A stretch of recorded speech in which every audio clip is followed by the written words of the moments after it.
Captain Jake Morrison stood on the bridge of the UES Valiant and watched the stars through the main window. 3 years in deep space had taught him that the universe was bigger and stranger than anyone on Earth could imagine. Today felt different, though. Something was wrong with the readings they were getting from the moon below. "Captain, you need to see this," called Dr. Lisa Harper from her science station. Her voice had that tone that meant trouble. Jake had learned to recognize it during their long journey beyond the outer rim territories. Jake walked over to where Lisa was studying her screens. The data scrolling past looked like nothing he had seen before. "What am I looking at, Doc?" "Structures," Lisa said, pointing to the display. "Big ones. They're buried under the surface of that moon, but our deep scanners are picking them up. They're not natural formations, Captain. Someone built them." Commander Rick Stone looked up from his tactical station. The old soldier had fought in the Mars colonial wars and had seen plenty of strange things, but even he looked puzzled. "How big are we talking?" Lisa adjusted her controls and the image on the main screen changed. Now they could see ghostly outlines of massive buildings stretching deep underground. The structures were enormous, bigger than any city on Earth. Some of these buildings are over a mile tall. The complex stretches for hundreds of miles in every direction. Jake felt a chill run down his spine. In all their years of exploration, they had never found anything like this. Sure, they had discovered ruins before, but nothing on this scale. Nothing that suggested a civilization this advanced. "Any signs of life?" Jake asked. "No, sir," replied Amy Bell from the communications station. "No energy readings, no radio signals, nothing. Whatever built this place has been gone for a very long time." Jake made his decision. "Prep the shuttle. We're going down to take a look." 2 hours later, Jake stood on the surface of the barren moon with Lisa and Rick beside him. The landscape was gray and dead, covered in ancient dust that had been undisturbed for who knew how long. But beneath their feet lay the greatest archaeological discovery in human history. They found the entrance after an hour of searching. It was a massive archway carved into the side of a crater wall. The opening was so large that their shuttle could have flown through it with room to spare. Strange symbols covered every surface, carved deep into the black stone. My translation: "Program can't make sense of these markings," Lisa said, running her scanner over the symbols. "The language seems to shift and change when I try to analyze it. It's like the symbols are alive somehow." They activated their helmet lights and walked into the darkness. The tunnel stretched ahead of them, disappearing into the depths of the moon. Their footsteps echoed strangely, as if the sound was being absorbed by the walls themselves. After what felt like hours of walking, they emerged into a vast chamber. Jake's light beam couldn't reach the far walls or the ceiling. The space was so large it had its own weather system. They could hear wind moving in the darkness above them. "Look at this," Rick called out. He was standing near what looked like a control panel covered in the same shifting symbols they had seen outside. But these symbols were glowing with a faint blue light. Lisa hurried over with her equipment. "There's still power running through this system. After all this time, some kind of energy source is still active." As she worked, Jake explored the chamber. Everywhere he looked, he saw signs of a civilization far beyond anything humanity had achieved. The technology was so advanced it seemed like magic. But there was something else, something that made him uneasy. The whole place felt wrong, like a tomb or a warning. "Captain?" Amy's voice crackled through their communicators. "I'm picking up some kind of signal from your location. It's very faint, but it's definitely artificial. Can you trace it?" Jake asked. "Working on it now, sir. It seems to be coming from that control panel Dr. Harper is examining." Lisa looked up from her scanners. "I think I can activate this system. The power levels are stable and I'm starting to understand how the interface works." "Do it," Jake said. Lisa pressed her hand against a section of the glowing symbols. The response was immediate.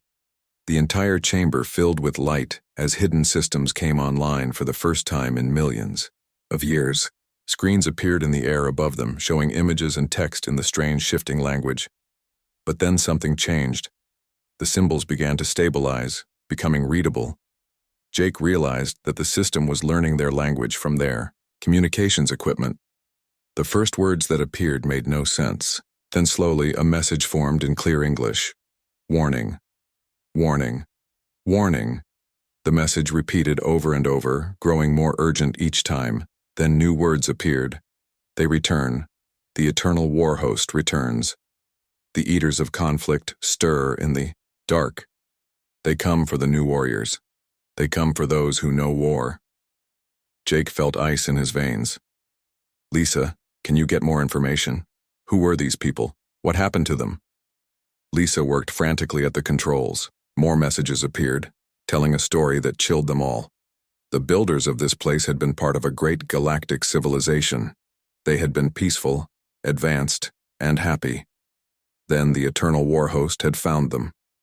The messages described beings of incredible power who fed on conflict itself. They were not from this dimension but came from somewhere else.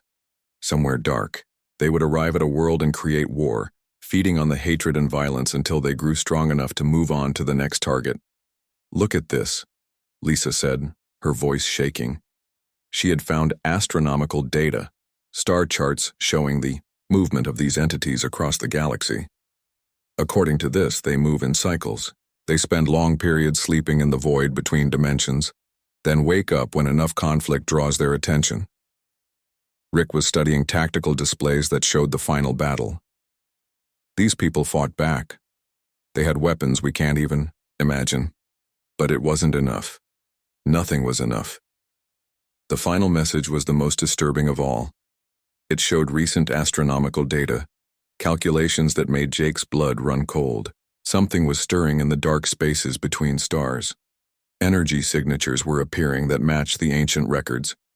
Captain, Amy's voice cut through their stunned silence. I'm detecting massive energy surges throughout this system. It's like the whole complex is waking up.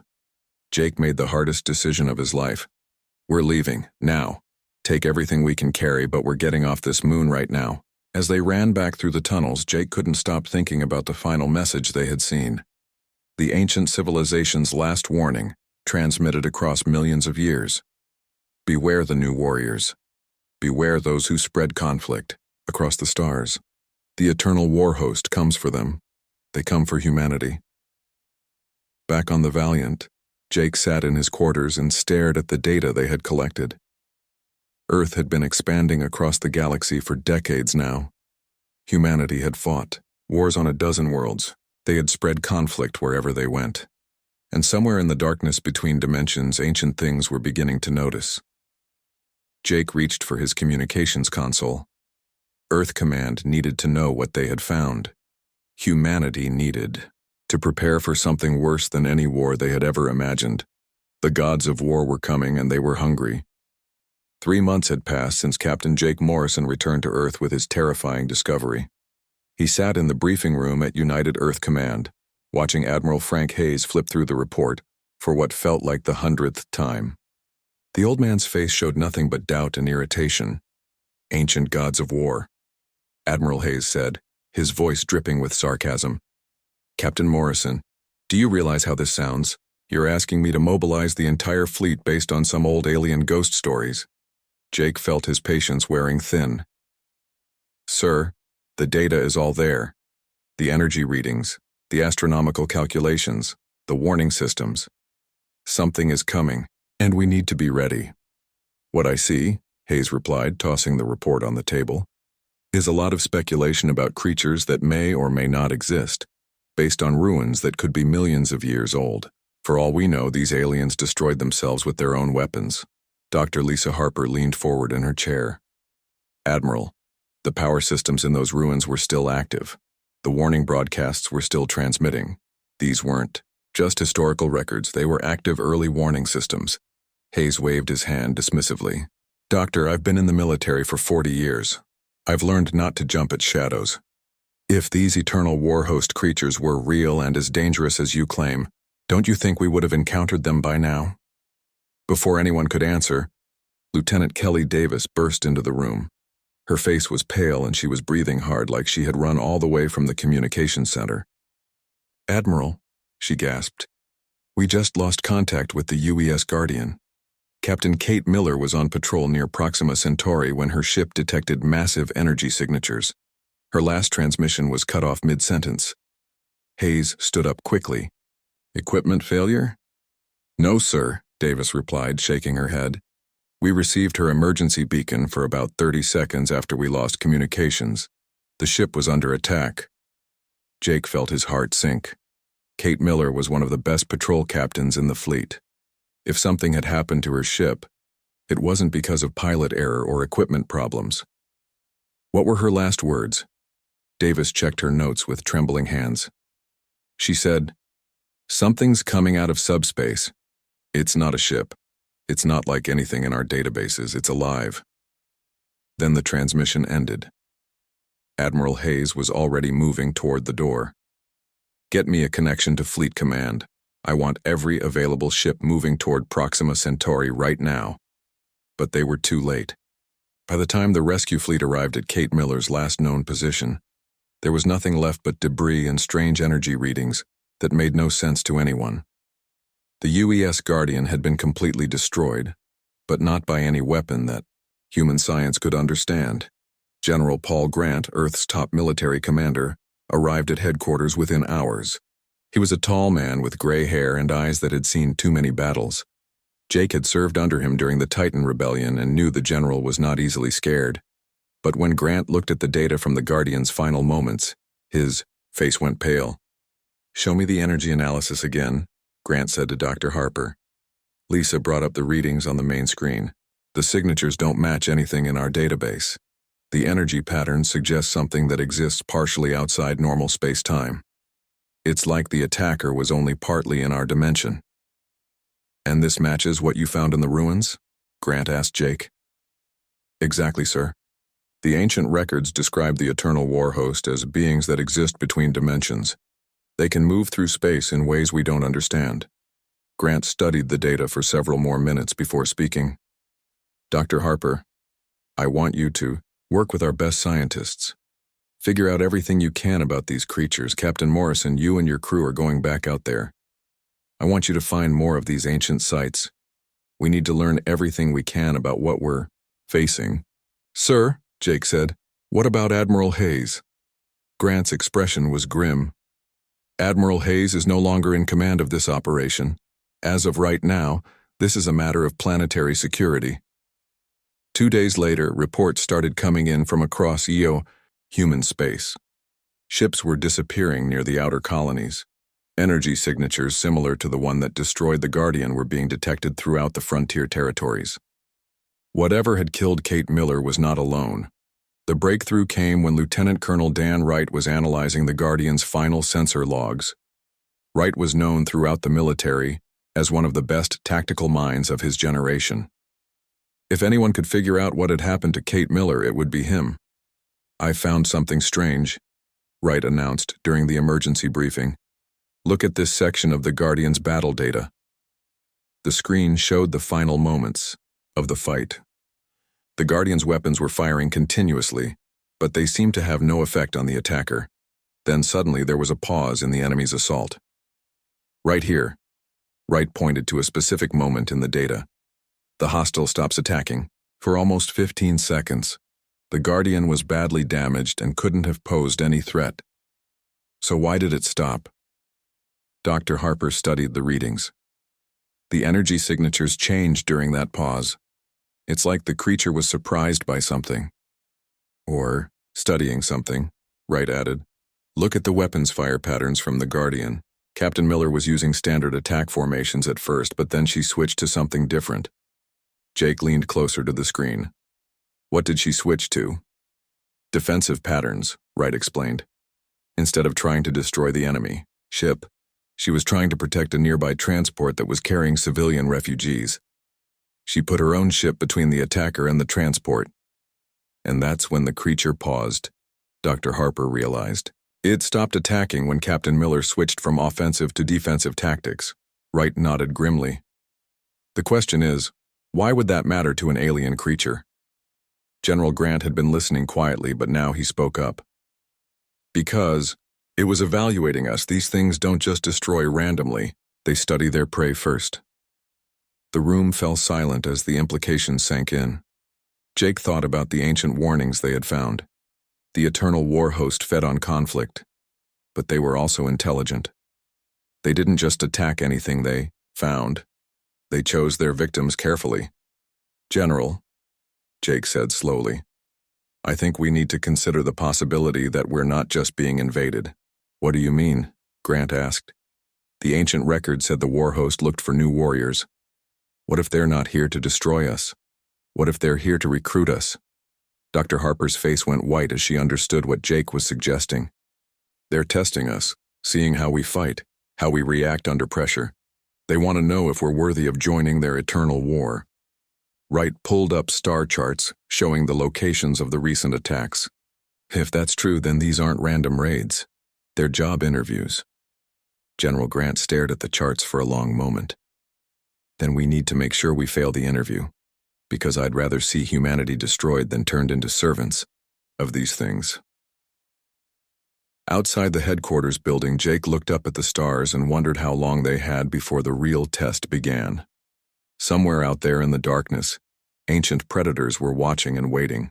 They had destroyed countless civilizations across the galaxy, and now they had turned their attention to Earth. But Jake remembered something from the ancient ruins. The last civilization hadn't gone down without a fight. They had resisted until the very end. Maybe humanity would do the same, maybe they would even do better. The invasion began at dawn on a Tuesday. Commander Steve Parker was drinking his morning coffee aboard Luna Station when the alarm started screaming. Through the observation deck windows, he could see them coming. Ships that looked like they were made of living shadow and twisted metal, emerging from tiers in space itself. Battle stations, Steve ordered, but his voice felt small against the horror approaching them. These weren't ships in any sense that humans understood. They moved like living creatures, pulsing and breathing as they flew through the vacuum of space. The first wave hit Luna Station's defensive grid with weapons that defied all logic. Energy beams that seemed to bend reality itself tore through the station's shields like they were made of paper. But worse than the weapons was the feeling that came with them. Every human on the station felt it at the same time. A crushing weight of despair and hopelessness that made them want to give up before the fighting even started. "Sir," called Lieutenant Bobby Chen from the tactical station, "our weapons aren't having any effect. It's like we're shooting at ghosts." Steve watched the enemy ships move closer. Each one was the size of a city, covered in structures that hurt to look at directly. And he could feel something else now, something that made his skin crawl. These ships weren't just controlled by aliens. They were alive, and they were hungry.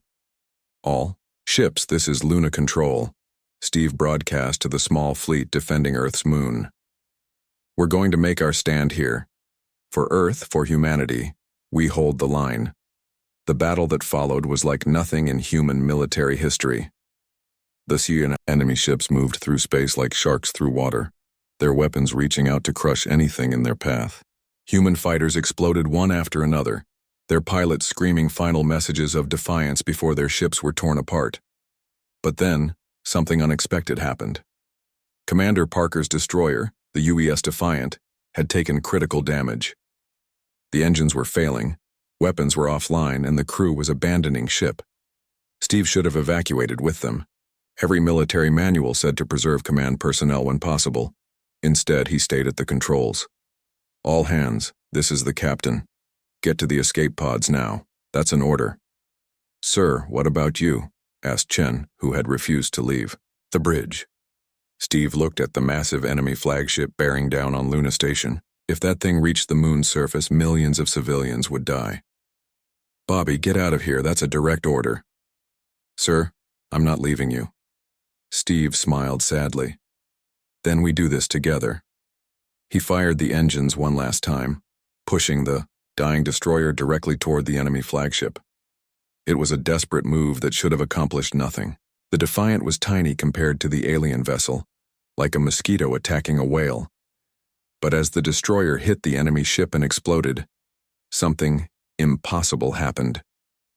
The flagship's pilot, an entity called Vextha the Bloodied, screamed in genuine pain. The sound echoed through space itself, a psychic shriek that could be heard by every living thing in the solar system. More importantly, every other enemy ship in the battle suddenly stopped moving.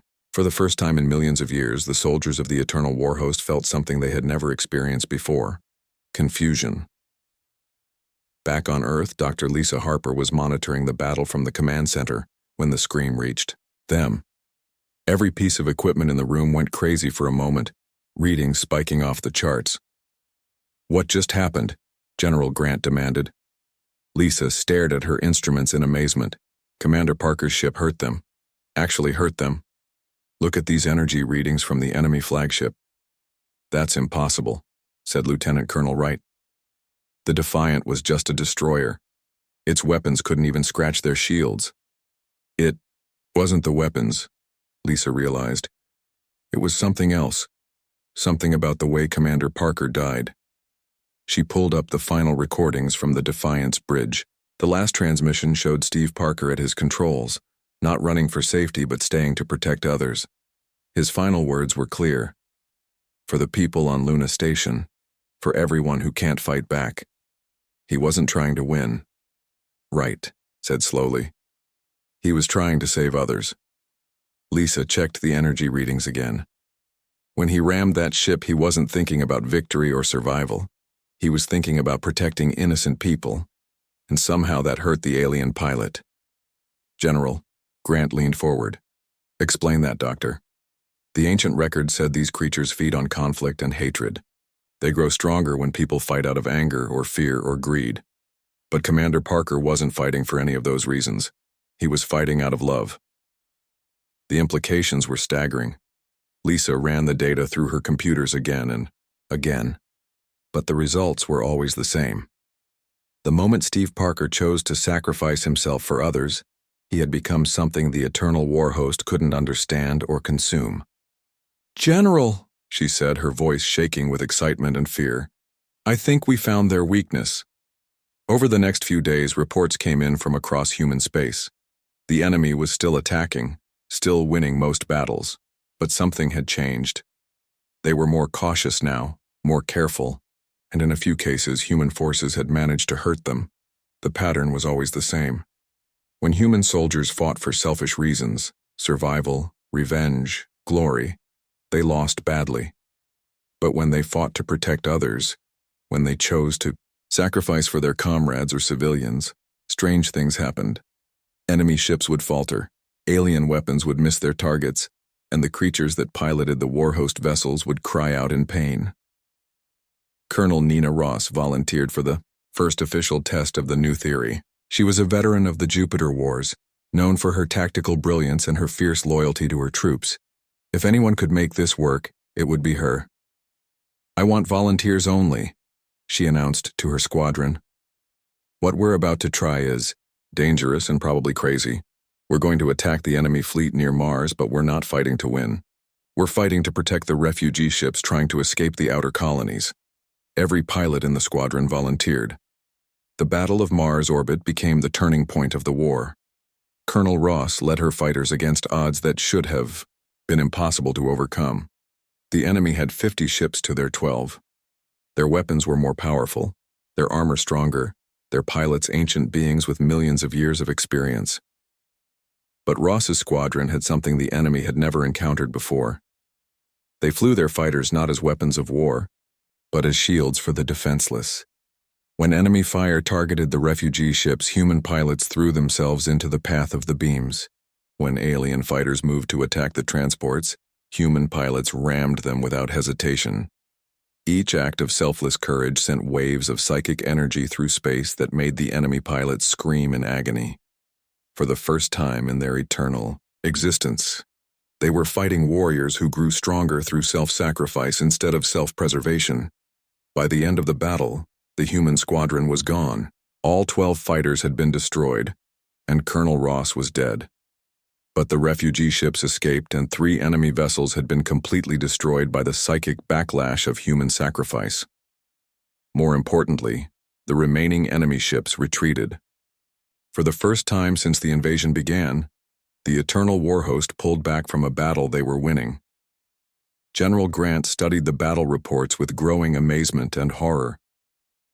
Dr. Harper, are you telling me that our people have to, die to hurt these things? Not exactly, Lisa replied. They have to be willing to die for others. It's not the death itself that hurts the enemy. It's the love behind the sacrifice. Wright was already planning the next phase of their defense. If we're right about this, we need to completely change how we fight. Every battle has to be about protection, not conquest. Can we do that? Grant asked. Can we ask our soldiers to fight knowing they might have to die to win? Lisa thought about Commander Parker, about Colonel Ross, about all the people who had already made that choice. General, I don't think we'll have to ask. I think they'll volunteer. Outside the command center, the war continued to rage across the solar system. But something fundamental had changed. Humanity had found a way to fight back against gods of war, not by becoming better killers but by becoming better protectors. The ancient entities that had conquered 1,000 worlds were learning to feel something they had never experienced. In their eternal existence, fear of creatures who found their strength in love rather than hatred. Captain Ben Walsh stood on the bridge of his flagship and watched the impossible happen. For the first time since the war began, human ships were not just surviving against the eternal war host.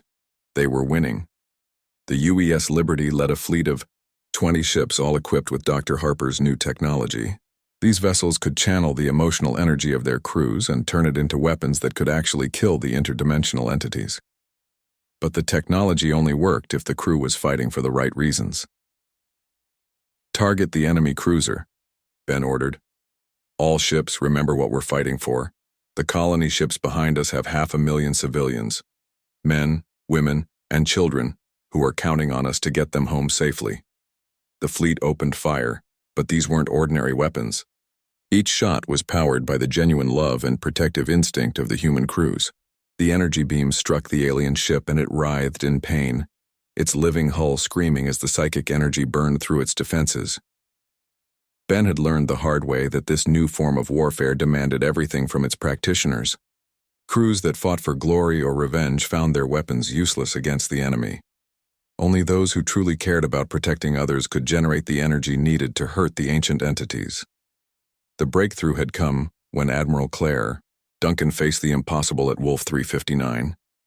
Her small fleet was outnumbered 50-1 by an enemy force led by Morgath the Ever-Victorious, an entity that had personally conquered over 10,000 worlds across the galaxy. Duncan knew she couldn't win through conventional tactics. Instead, she had done something no military commander in history had ever attempted. She broadcast a message to her entire fleet, asking them not to fight for victory, but to fight for love. I want everyone to think about home, Duncan had said, over the fleet communications. Think about the people you left behind. Think about the children playing in parks on Earth, the families having dinner together, the couples walking hand in hand under blue skies. We're not fighting to destroy the enemy. We're fighting to protect everything beautiful in the universe. The response had been immediate and devastating. Every ship in Duncan's fleet suddenly blazed with psychic energy as 5,000 crew members focused their thoughts on protecting the innocent. When they fired their weapons, the energy beams carried more than destructive force. They carried pure human love concentrated into a weapon that the eternal war host couldn't comprehend. Morgath the Ever-Victorious, the ancient entity who had never known defeat, felt something that shattered his million-year-old mind: fear. The human weapons weren't just hurting his ships, they were threatening his very existence as a being that fed on hatred and violence. For the first time in eons, Morgath retreated from a battle he was winning. Now, months later, the war had spread across the entire galaxy. Reports came in daily of human forces achieving impossible victories through their strange new way of fighting. Other species that had been enslaved by the war host for centuries watched in amazement as humans liberated world after world, not through superior firepower, but through superior love. Commander Grace Logan was defending New Geneva Colony when she proved that the human advantage wasn't limited to space battles. Her ground forces were completely surrounded by war host creatures, facing certain death against enemies that had conquered 1,000,000 worlds. Grace stood in the center of her defensive perimeter and spoke to her soldiers. Her words would be remembered for generations to come. "Listen to me," she said. her voice calm despite the horror approaching them. "We're going to die here today, all of us. But that's not what matters. What matters is that every minute we hold this position, 10,000 civilians are escaping to safety. What matters is that our children will grow up free because we chose to stand here and fight." She paused, looking at the faces of her soldiers. They were young, most of them barely out of training. They should have been terrified. Instead, they looked determined. "We don't fight because we hate what's in front of us," Grace continued. "We fight because we love what's behind us." The words created a psychic resonance that could be felt across the entire star system. When the warhost creatures attacked, they ran into something they had never encountered in their eternal existence, a defense powered by pure love. Every human soldier who died that day died protecting someone else. Every shot they fired was aimed not at conquest but at salvation. The psychic energy generated by their sacrifice didn't just stop the enemy attack, it destroyed 3 warhost entities instantly, beings that had existed since the birth of violence itself. The enemy retreat from New Geneva became a rout. Creatures that had never known fear fled in terror from human soldiers who had transformed love into the ultimate weapon. Lieutenant Alex Johnson's fighter squadron made the discovery that changed everything. They were protecting a damaged hospital ship when Johnson realized that the enemy's fear was growing stronger with each human victory. "They're not just afraid of our weapons," he reported to Fleet Command. "They're afraid of us. They're afraid of what we represent." Dr. Harper, now working directly with the military, confirmed Johnson's observation. The eternal warhost exists by consuming conflict based on hatred, fear, and selfishness. They've spent millions of years growing stronger by feeding on the dark side of warfare. But humans are showing them something they've never seen before: warfare based on love. "And they can't process it," added General Grant. "It's like they're allergic to selfless courage." The reports flooding in from across the galaxy confirmed it. Human forces were winning battles they had no right to win, not because they were better soldiers, but because they were fighting for better reasons. Every act of heroism, every sacrifice made for others, every moment when a human chose love over hatred sent waves of psychic energy through space that made the ancient entities scream in agony. Captain Walsh finished reading the latest intelligence reports and shook his head in wonder. According to their spies among the liberated species, panic was spreading through the warhost ranks. Entities that had conquered galaxies were abandoning battles when human ships appeared. Ancient beings were questioning their own nature for the first time in eons. "Sir," called his communications officer, "we're receiving a message from Earth. Dr. Harper says she's detected something unprecedented." "What is it?" Walsh asked. "The warhost entities are communicating with each other across dimensional barriers. The transmissions are encrypted, but our computers picked up a few translated fragments." Walsh read the intercepted messages and felt his blood run cold. The fragments spoke of the impossible warriors and those who find strength in weakness. But the final message was the most disturbing of all. "The firstborn stirs. Kethis, the original, comes to end the paradox. The god of all wars rises to face those who make war from love." Walsh knew what this meant. Everything they had faced so far had been just the advance forces. The real test was coming. A confrontation with the original entity that had created the concept of warfare itself. But as he looked at his crew, at the men and women who had learned to turn love into a weapon more powerful than any bomb, Walsh felt something he hadn't expected: hope. The gods of war might be ancient and powerful, but they had never faced anything like humanity. They had never encountered a species that could find its greatest strength in its capacity to care for others. The final battle was coming, and for the first time since the war began, the ancient entities that had terrorized the galaxy for millions of years were the ones who were afraid. The end came not with the roar of engines or the flash of weapons, but with a tear in reality itself that opened above Earth. Through that wound in space stepped something that had existed since the first act of violence in the universe: Kethis, the firstborn, the original god of war. Captain Jake Morrison stood on the bridge of the rebuilt UES Valiant and watched the entity emerge. It was impossible to look at directly. The thing that called itself Kethis existed in too many dimensions at once. its form shifting between a massive warrior in dark armor and something that was pure violence given shape. "All ships, this is Admiral Tony Martinez," came the voice. "Over the fleet communications. We are humanity's last line of defense. Behind us is Earth.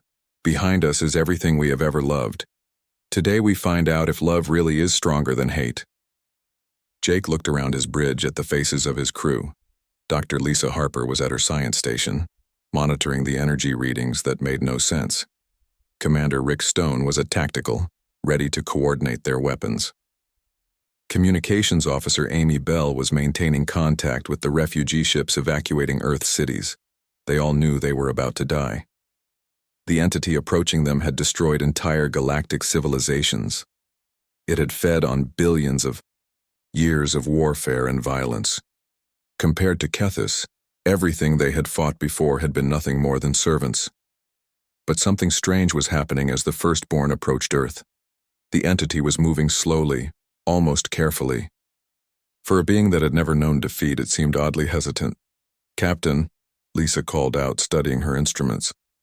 "I'm reading massive psychic disturbances from the entity. It's like it's fighting something inside itself." "What do you mean?" Jake asked. "Every time it looks at our fleet, the energy patterns spike. It's experiencing something it doesn't understand." Admiral Martinez's voice came over the communications again. "All ships, remember what we learned. We're not fighting to destroy the enemy. We're fighting to protect each other and everyone we left behind." The human fleet opened fire, but their weapons seemed tiny against the massive entity. Kethis raised one hand, and energy beams that could destroy planets simply vanished before they reached it. The firstborn had power beyond anything humans had ever imagined. But then Jake saw something that gave him hope. As the human weapon struck the entity's shields, Kethis stumbled. Not from the force of the impact, but from something else. The god of war was experiencing the same psychic pain that had affected all the other warhost entities. "It's working," Lisa reported. "The entity is being hurt by our emotional energy, but it's fighting back somehow, trying to block out what we're projecting." The battle that followed was unlike anything in the history of warfare. Kethis destroyed ship after ship with casual gestures, its weapons tearing through human vessels, like they were made of paper. But with each human death, something strange happened. The entity became weaker instead of stronger. Jake watched as the UES Boston, commanded by Captain Sarah Kim, rammed an enemy construct to save a hospital ship. As Kim's ship exploded, the psychic energy from her sacrifice washed over Kethis, like acid. The entity screamed in a voice that could be heard across dimensions. "It can't understand," Jake realized. "It literally cannot process why we're doing this." The breakthrough came when Lieutenant Commander David Park's destroyer was crippled and falling toward Earth. Park could have ejected, could have saved himself and his crew. Instead, he used his ship's remaining power to create a shield around a civilian transport, protecting 2,000 refugees at the cost of his own life. The psychic energy from that single act of sacrifice hit Kethis like a physical blow. The entity that had existed since the birth of violence itself staggered, its form flickering between dimensions. But the real shock came when Kethis did something unprecedented. Instead of growing angry at the attack, it spoke directly to the human fleet. "Why?" The voice echoed through every ship, every mind, carrying the weight of eons. "Why do you fight for those who cannot aid you? Why do you die for those who will never know your names?" Admiral Martinez answered for all humanity. "Because that's what love means. We protect others not because they can help us, but because they matter to us." For the first time in its eternal existence, Kethis the firstborn felt something that broke its ancient mind: confusion. It had consumed the hatred and violence of a million wars, but it had never encountered warriors who grew stronger through self-sacrifice. The final moment came when Jake's own ship was destroyed. The Valiant's engines were failing, weapons were gone, and the crew was evacuating. Jake should have left with them, but he saw a transport full of children struggling to escape Earth's gravity well. Their engines had failed, and they were falling. Back toward the planet, Jake made his choice. He stayed at the Valiant's controls and used the ship's last power to catch the falling transport and boost it safely toward the evacuation fleet. As his ship broke apart around him, Jake's final thought wasn't about victory or survival. It was about the children he had just saved. The psychic energy from that moment of pure love and sacrifice struck Kethis with a force that no weapon could match. The entity that had been the source of all warfare screamed as something it had never experienced, tore through its consciousness. The realization that there existed a form of strength it could never understand or consume. In that instant, Jake Morrison, a simple human captain, taught the god of war something that changed the universe forever.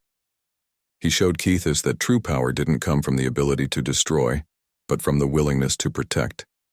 The entity staggered backward, its form becoming unstable. For billions of years, it had defined strength as the willingness to take what you wanted through violence. But humans had shown it another kind of strength, the willingness to give everything you had to protect others. "I do not understand," Kethis said, its voice now carrying a note of fear that had never existed before. "You make yourselves weak to make others strong. You choose death when you could choose victory. How can this be power?" Dr. Harper's voice came from the escape pod that held the valiant survivors. "Because love is the only force in the universe that grows stronger when you give it away." The words hit Kethis like a revelation that shattered its eternal certainty. The firstborn, the original god of war, suddenly understood that it was not the ultimate form of warrior after all. There existed beings who found their greatest strength not in their hatred of enemies, but in their love for friends. With a sound like reality itself crying out in pain, Kethis and the entire eternal war host retreated. They fled not to the dark spaces between galaxies, but to the spaces between dimensions, carrying with them a truth that would haunt them forever. They had met their superiors. Earth was saved, but more than that, the galaxy was free. The entities that had terrorized countless civilizations for millions of years had learned to fear a small blue planet, where beings had mastered the ultimate weapon, love that was stronger than death itself. Dr. Harper's final report, broadcast to every world that had been liberated from the war host, contained the words that became humanity's greatest legacy. "We didn't defeat the gods of war by becoming better killers. We defeated them by becoming better protectors. We showed them that the strongest warriors are not those who are willing to die for victory, but those who are willing to die for love. In the end, even gods must bow before the human heart." The war was over, and humanity had won not through superior weapons or tactics, but through their capacity to love others more than they loved themselves. The gods of war had learned to fear the one thing they could never become, truly human.